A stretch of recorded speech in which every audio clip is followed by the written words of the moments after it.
Cari concittadine e cari concittadini, questo breve video per informarvi che da oggi è possibile richiedere, fare domanda presso l'Ufficio Servizi Sociali di nuovi buoni spesa utili per acquistare beni di prima necessità e generi alimentari, che sarà possibile acquistarli presso dei negozi convenzionati di cui daremo appunto una lista. Sono buoni spesa destinati alle famiglie in difficoltà che stanno vivendo un periodo difficile dal punto di vista economico e sociale dovuto alla pandemia da Covid-19.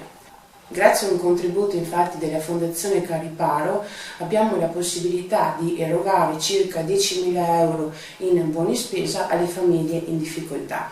Per fare domanda è necessario prendere appuntamento presso l'Ufficio Servizi Sociali telefonando il numero 0426 34 71 51 oppure 34 71 52.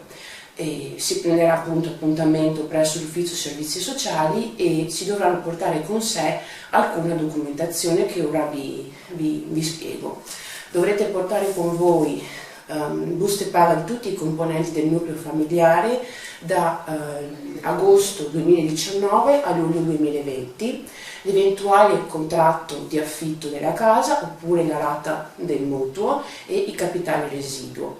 Se in presenza di disabili all'interno del nucleo familiare, il certificato di invalidità. Inoltre servirà il saldo al 31 luglio 2020 del proprio patrimonio immobiliare. La valutazione economica sarà fatta in base ad una simulazione ISEE che sarà effettuata dalle impiegate dell'ufficio per appunto dare comunicazione quasi immediata se si è beneficiari o meno del buono spesa. Ricordo infine che i buoni spesa sono destinati esclusivamente alle famiglie tagliolesi e in caso di presenza di cittadini stranieri deve essere valido il permesso di soggiorno.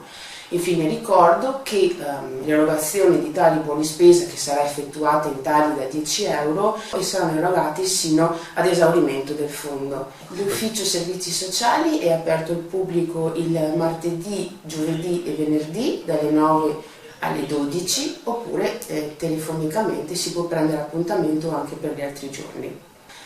Vi ringrazio per l'attenzione e aspettiamo le domande. Se ha l'ufficio a disposizione per eventuali informazioni o delucidazioni. Grazie.